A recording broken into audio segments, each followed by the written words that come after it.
sure you've seen depicted, maybe a painting of the battle or a movie that portrays a battle. What kind of formations are the soldiers in? Yes, somewhat like you are here. Straight lines, close together, 2, sometimes 3 ranks deep. And every army that's here fights this way, including the American army. They fight this way because of the it looks kind of crazy to us, to our modern way of thinking, but they're by no means crazy people. People of the past are no less intelligent than we are. It's the limitations of the weapon that dictate these tactics. This is true throughout history, which means as your weapons get better, you change your tactics. So why don't we fight in straight lines anymore? It has nothing to do with us being smarter. It has everything to do with us having accurate, fast-firing weapons, which they didn't have. And I don't think they would have stood straight lines if they had them, do you? No, they're not crazy. There are good reasons for fighting this way.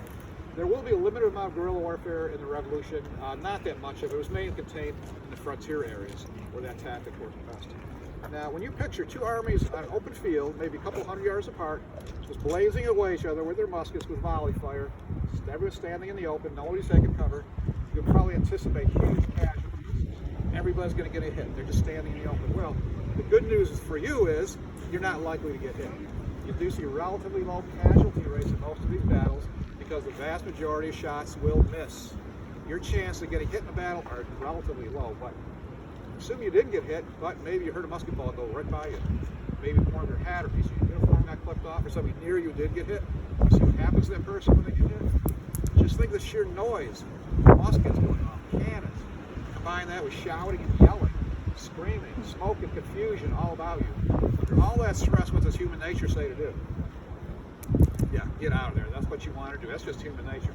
And in fact, that's what you want the enemy to do. Victory is not who inflicts most damage on the other side. Victory is who's the last army standing.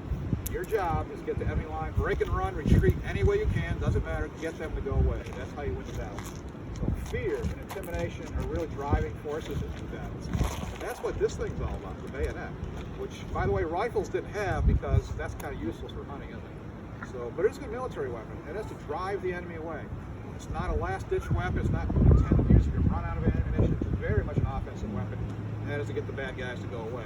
So after a few good volleys, we'll follow it up with a bayonet charge to give the enemy more incentive to break. So imagine a wall of bayonets, hundreds of those things, pointing right at you, and you can tell that thing makes a pretty horrible noise. All of a sudden, that enemy line's big span starts coming your way. Now, as it gets coming closer and closer to your line, you can wait for it or get out of the way. What would your choice be? Again, human nature says to clear out. Charge back. The fact is, do you really want to use this on the enemy? Does anybody want to engage in hand-to-hand combat and get in a bayonet fight? No, nobody wants it. It does happen occasionally, but generally in a bayonet charge, one side would give way. Of course, that would be the losing side.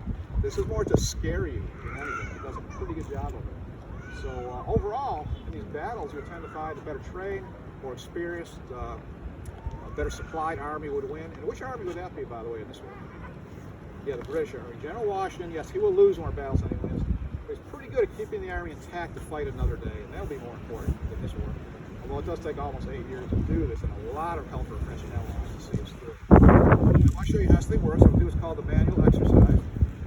This is a step-by-step procedure. You'll learn this over and over and over until you can pretty much do it in your sleep. I'll do it slowly, the way you learn it training. And once you get good at it, you're expected to do these steps in about 15 to 20 seconds. Remember, you have to do every one of these steps every time you fire.